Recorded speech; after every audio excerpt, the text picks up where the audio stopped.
A journey begins with a dream. A dream to conquer the future. And a vision begins to emerge. In 1971, a vision began to take shape in India.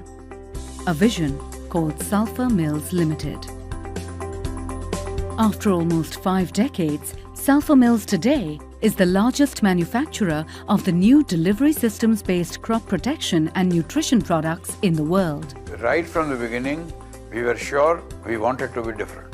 In 1993, Sulphur Mills became Asia's first and one of the earliest manufacturers in the world to develop the technology for water-dispersible granules, suspension concentrates, microencapsulations and capsulated suspensions.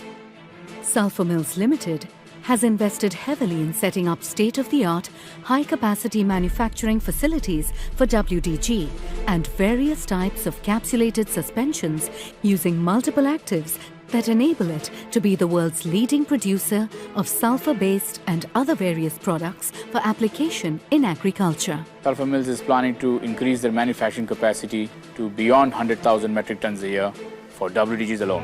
We enjoy a vast network of over 10,000 dealerships and over 40 warehouses across the country. The promise of REAP is to nourish and shield, thereby resulting in enhanced growth and better yield. It is our mission to search for better solutions than that are available to the farmer today, and the key towards that is constant innovation.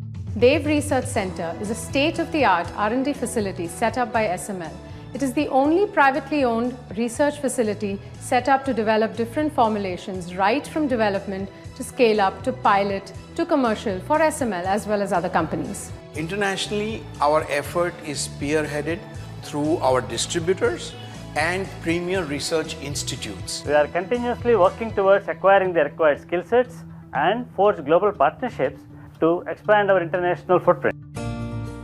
Sulphur Mills has a growing patent portfolio of over 25 Indian patents and over 75 foreign patents, including the USA, the EU, Australia, New Zealand and many other countries, with pending applications in over 60 countries. Sulphur Mills' proficiency over its formulation technology has enabled it to develop various strategic alliances with large MNCs globally. We want to be the center of specialty crop formulations in the world. With a mission to lead sustainable growth through innovation, Sulphur Mills' fast-growing range of products substantially contribute to expanding the frontiers of agriculture and bring smiles to farmers all over the world. Sulphur Mills strives hard to offer products that are technologically advanced through innovative solutions so that all of us may continue to reap the benefits.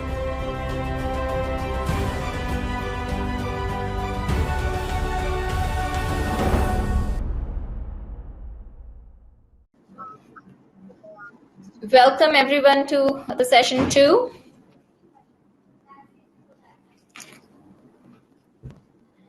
So this session is about boosting agriculture production with the right use of fertilizers and importance of crop protection. So we'll just wait for a moment for our other speakers to join in. Okay, so I think without giving more time to this, I think we will start. Dr. Nitin Sood is here with us. Yeah, we have Dominic as well.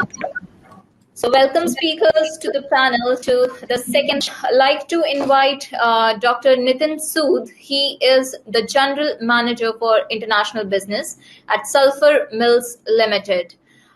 He is going to talk about the technology of new delivery system in sulfur and zinc for improved soil health, crop nutrition, and enhanced productivity. Dr. Nitin Sood, I am very glad to give the stage to you. Thank you.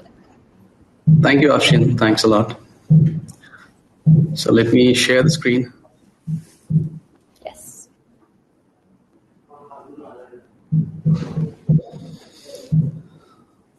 Yeah. So, a very good morning, good afternoon, good evening to all the ladies and gentlemen across the world who are participating in Africa Agri Expo. I welcome all of you on behalf of Sulphur Mills Limited. And today I'm going to talk about technology of new delivery systems in sulfur and zinc for improved soil health and crop nutrition and enhanced productivity. So just a quick, content. So I'll talk in brief about sulfur mills, very brief. Then I'll talk about the importance of sulfur and zinc in the global agriculture. That's around challenges in the traditional sulfur fertilizers and what the new technology of sulfur brings in through TechnoS. Quick facts around challenges with zinc fertilizers and what the new technology of sulfur mills with TechnoZ that we bring in.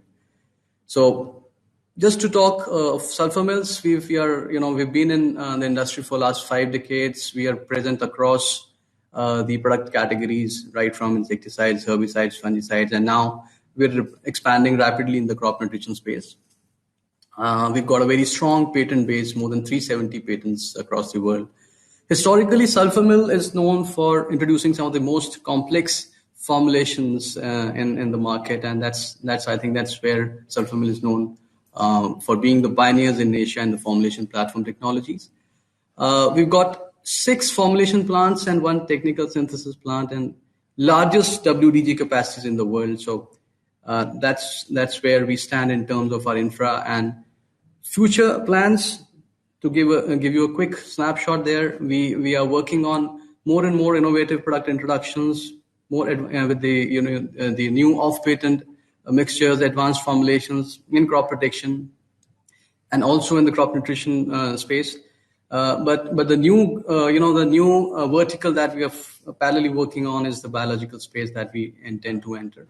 So I think that's just a quick snapshot. Just looking into the overall time that we have, I'm just running to the next slide now.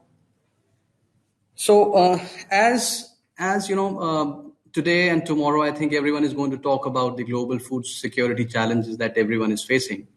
And so from the current population of around 7.6 billion, which is expected to grow to around 9.2 billion by 2050, and which is, the major growth is going to come from sub-Saharan Africa and Asia. And if you really look at the estimates, the farmers would need to increase the production by 60% on an average, 60 to 70% to feed this growing population. So just talking of world cereal production alone, we would need to reach around 3 billion tons compared to 2 billion tons where we stand today. Interesting part is that the per capita arable land worldwide was 0.42 hectares in 1960, which is expected to reduce further to 0.19 hectares in 2050. So, this is in spite of all the increases that are going to happen in sub-Saharan Africa and the Latin American, countries. So which definitely means that there would be a pressure on the increased productivity from the existing lands. So I think the takeaway is that besides the technologies that we would be working on to increase the productivity, our soil health, which has been deteriorating due to intensification, loss of organic matter, and over-application of fertilizers, will need to be taken care to ensure the right crop nutrition and nutrition use efficiency. Just a quick look on one of the studies conducted by USDA, and you'll see that over the last 100 years, the mineral levels in the soil have been declining rapidly. And at the same time, on the right-hand side, you see there's a steep increase in the overall disease, human illnesses that have been increasing. The point that what I want to bring in here is that soils across the globe have concerns, and human health is indirectly related to the soil health. A quick look at the top trends in agriculture. Internet of Things is for sure the top trend, which wherein the artificial intelligence, GIS, precision agriculture will take over the entire predictive analysis at farm level, be it related to soil, irrigation, disease, etc., etc., etc. And one of the offshoots of this Internet of Things is the blockchain technology, which I've taken separately out here, which actually would be changing the entire global scene in agriculture in the next 3 to 4 years. it's expected to grow by 87%. But let's not forget the basics, that the third trend which you see here is the water conservation. So water is definitely going to be a scarce commodity. I mean, it's going to be scarce. So it will be very important to irrigate lands according to the real needs of the crops and moisture contents, which based on the soil moisture contents. And I think in this regard, the micro irrigation, sprinkler irrigation, all those application methods would definitely take an upper edge. Now, on an overall, the major trend, one of the trend which stays across, key trend would be the need, increase in the nutrient use efficiency, the need of using lesser nutrient to obtain the desired level of production. It would be no surprise if I were to say that nitrogen use efficiency has decreased from 68% in 1961 to 45% now, which means that less than half of the nitrogen fertilizer that is applied is actually taken up by the plants, and the remaining nitrogen fertilizer is being lost to the broader environment. So the takeaway from the trends is that future agriculture, especially in the soil nutrient management space, is shifting to technologies which are more site-specific, low-dose, environmentally friendly, both in terms of conserving soil and water. And sulfur mills' technological advances are directed towards this direction. So maybe everyone knows about sulfur, but important here is that after nitrogen today, sulfur is the next major nutrient considered globally, and it has a role across the plant systems and functions. So right from nitrogen fixation, they are a part of amino acids, help in protein synthesis. Then sulfur acts as a catalyst in chlorophyll synthesis, so photosynthesis depends on it. It helps in the reduction of soil pH, which is one of the major usages of sulfur which has come up across. It also helps in taking care of abiotic stresses on crop plants, and a direct correlation in the oil content in oil seeds has been observed with sulfur. Of course, with all these, sulfur is definitely helping in increasing the overall yield and quality of the crop. So now that we understand that sulfur is one of the major plant nutrients, the point is that if you look at the last 50 years, there has been a growing deficiency of sulfur globally, which is driven by three factors. One, that sulfur emissions from the industries was a major source of sulfur from the atmosphere to the lands. And in the past 50 years, that emissions have reduced. Modern agriculture is becoming more and more intensive, which is depleting this, which is removing the sulfur. And traditionally, there has been a focus on high analysis sulfur-free fertilizers. So that's where this deficiency is increasing at a very rapid pace. According to Sulphur Institute, the global sulfur deficiency is estimated to be around 12 million metric tons, majorly being observed in Asia and Africa, which are the leading continents. But according to some experts, this is a little earlier data, and this has now gone up to 20 million tons. So sulfur is important. There's a deficiency. And what does the traditional what do the traditional sulfur fertilizers offer? There are challenges. The water-soluble sulfate forms of fertilizer are prone to excessive leaching and runoff losses. 8 to 12% of nutrient use efficiency is what you see. And that also at high, and that's the reason high dosages are there still. That is the situation. The particle size of the traditional sulfur granules is ranging between 50 to 180 microns. And just imagine elemental sulfur in such a big micron size would take a long time to convert to sulfates. So, at the same time, these elemental sulfur fertilizers can't be used in fertigation, which is the way forward. So, just to give you a basic around sulfur availability, sulfur is available to the plant. It's taken up by the plant in sulfate form. It is definitely three major factors which regulate this: microbial population, which is the bacillus, the bacteria. On the right side, you see the various soil parameters, be it pH, temperature, moisture. And so these two factors definitely are in little control. But then the third factor, which is physical properties of the sulfur, fertilizers, particle size and form, is what we have been working on. And that brings us to the technology that we are talking about. This is could look as a simple known thing, but I would just like to explain this a little further. So this is one particle of one, you can consider as one particle or one cube, and this cube has 6 faces. Now if we split this cube to 8 cubes, which means now this will have 48 faces, and the surface area would increase, it would actually double up. If this same cube is divided into 64 cubes.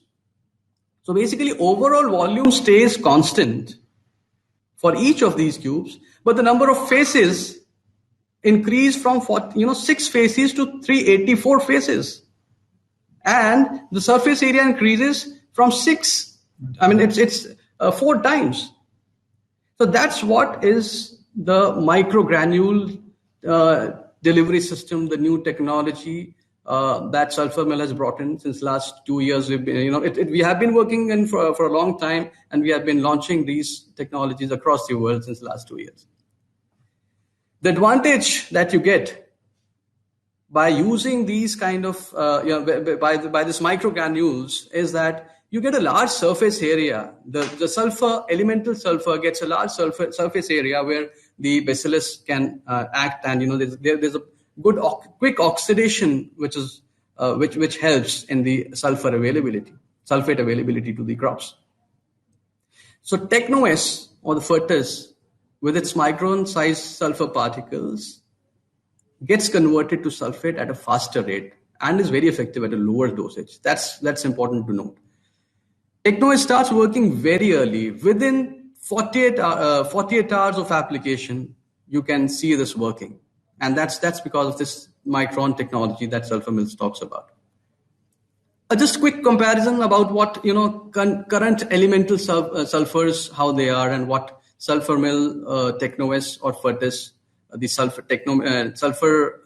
Mills sulfur is like. On the left side, you see the granules are very low or almost negligible. They don't disperse in the water, nor in the soil solution. The size is 70 microns, and when these granules are applied on the soil, they are distributed. They are very far from the root contact. So because of the size, as you can see, for example, here 2 granules is what you can see, which will take time to really split and being available and convert to sulfate. It almost takes 1 year sometimes even more. And on the right side, we have Sulphur Mill technology, which talks of 2 to 4 micron size particles, perfect dispersible micronized granules. And then there is, just look at this plant and just look at the particle distribution.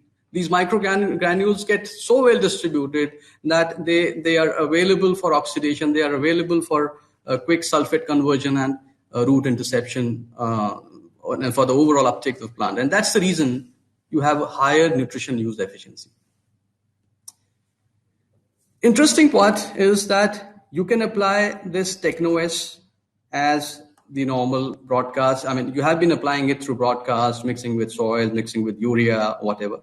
But the future talks about saving water. The future talks about micro irrigation. The future talks about drip irrigation, pivot application, sprinkler irrigation. And that's where this product fits very well. Why? Because there is the particle size is so small. There's no clogging of nozzles, no clogging of systems, no clogging of emitters, nothing. This is how, from the 3rd day after application, the sulfur gets available to the plant. And for all the plants, actually most of the crops across the world, initial 60 to 70, actually initial 60 days are the ones where you need most of sulfur where the requirement of sulfur is huge. And that's where the leaching losses from other conventional fertilizers, makes the less availability of sulfur. And here is where, TechnoS brings in this technology brings the advantage of availability of sulfur. I won't go in detail, but across we've conducted several trials and which have been conducted by various institutes, and we've observed an yield increases of around 10 to 20% and even more, and varying from crop to crop, and that also at reduced dosages of sulfur. So just to give you a quick snapshot, TechnoS, it's a formulation, with a high nutrient density, very quick breakdown of water dispersible granules, availability to the soil within 48 hours, and availability to the bacteria, to the bacillus, very quick, so oxidation begins quickly. Soil dynamics, it improves the pH of alkaline soils and helps in the uptake of nutrients. Reduced leaching, of course that is there, and availability throughout the major part of the season, which is I think the underlining thing. Application dynamics, as I mentioned, it can be applied anyways, with the conventional methods as well as the futuristic application methods. And it saves a lot of space, transportation costs, labor costs, everything. The dose, look at the dose. It's 7.5 to 30 kg max per hectare.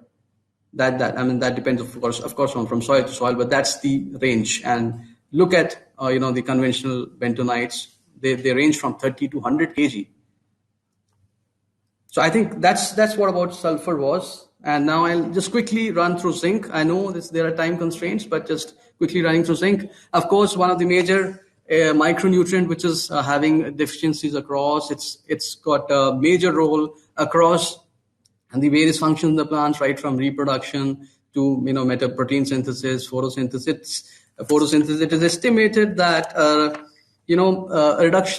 deficiency of zinc can cause reduction of 50 to 70% in net photosynthesis. That's something which we should carry today with ourselves. A role in abiotic stresses, plant defense mechanisms, yield and quality. I can talk in detail maybe on a separate platform. I'll just quickly rush because looking into the time.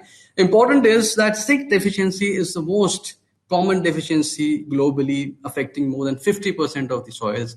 While Africa, 88% of soils in sub-Saharan Africa are deficient in zinc. It is estimated that 60 to 70% of the population in Asia and Africa could be at a risk of low zinc intake. So that's where the role of zinc comes in. And look at the zinc deficiency, major micronutrient deficiency across the world.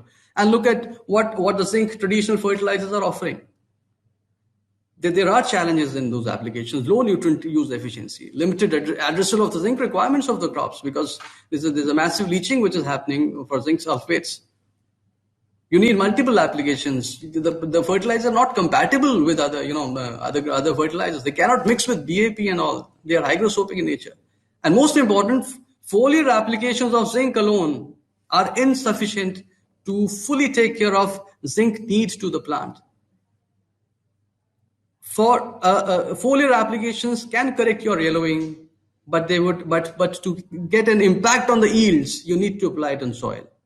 And that's where again the technologies that we've been working on come into play. So quick fundamentals: availability of zinc is in Zn2 positive ion, the cations, which is determined by, of course, the soil route of absorption. It depends on a large extent to the pH. Zinc is not available in alkaline pH, and there are a lot of other factors. But again, this physical properties is something which we always found is in our control, and which can help the farmers get a better product. And that's where this is a similar technology which I spoke when I was talking about sulfur.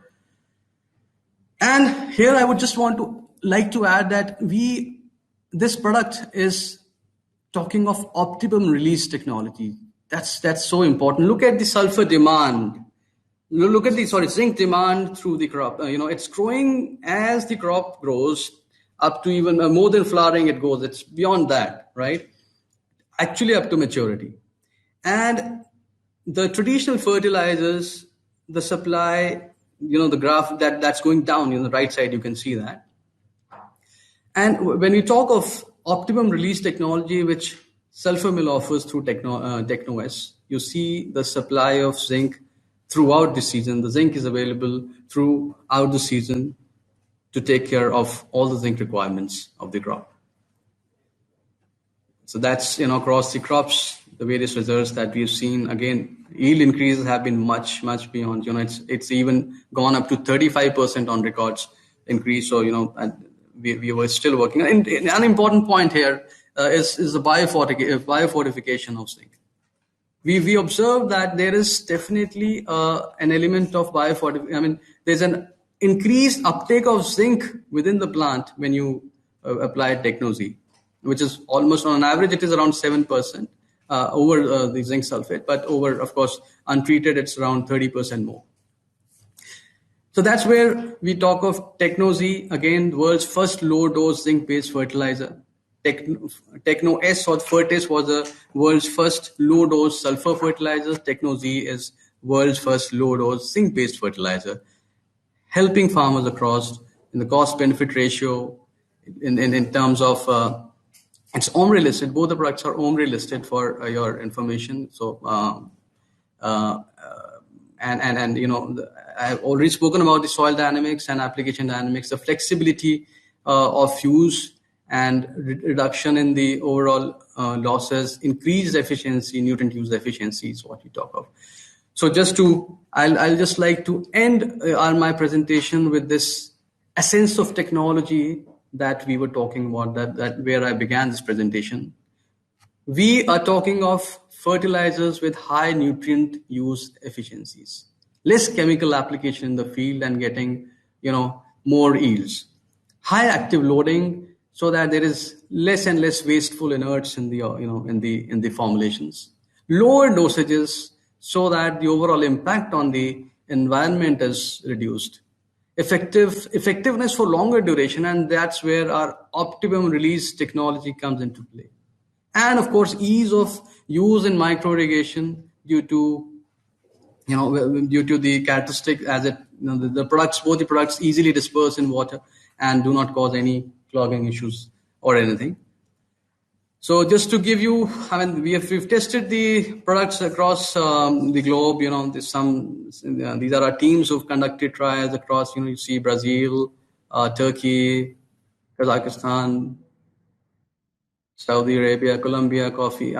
Vietnam. So I think this is just to showcase, how the product is being used, and we've got excellent results. So welcome to the new technology, new world. And I think I'll end this presentation here. Thank you very much. Thank you so much, Dr. Nitin. It was very well explained and very well presented.